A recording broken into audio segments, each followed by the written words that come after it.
Moi, je trouve que c'est un début de saison réussi. Bon, Prometteur. L'année dernière, on n'avait pas ça à cette époque. Ils ont fait le déplacement depuis Paris.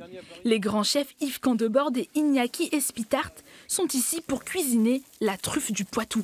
Ça apporte une saveur assez exceptionnelle, ça apporte une finesse, quoi. La truffe noire, c'est une élégance. Souvent, il faut savoir aussi la travailler de façon la plus simple possible.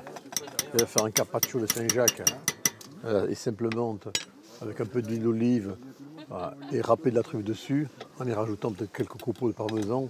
On a une entrée merveilleuse. Un petit peu de pommes, un petit peu de céleri, un petit peu de rhubarbe, échalote et la brunoise de truffe.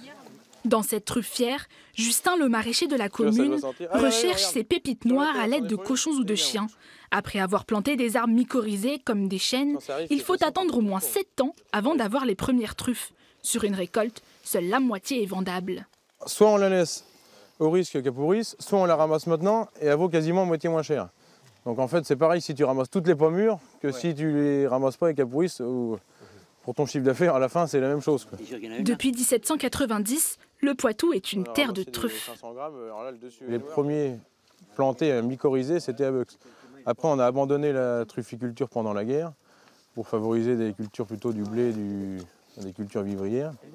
Et ensuite, les premières truffières qui ont été replantées après la guerre, c'est par Madame Moreza et son mari.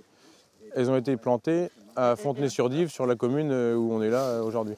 Au mois de mai, la truffe a la taille d'une bille. C'est entre le 15 août et le 15 septembre qu'elle mûrit. Si un orage est de passage, la truffe peut atteindre sa taille maximale en une nuit. Mais il faut attendre que la terre refroidisse pour la récolter. La truffe aura alors plus de goût. Très très bon. C'est une tuerie. Hein. À 1 000 € le kilo, ce champignon luxueux du Poitou est exporté à Paris, au nord de la Loire et bientôt à Macao, en Chine.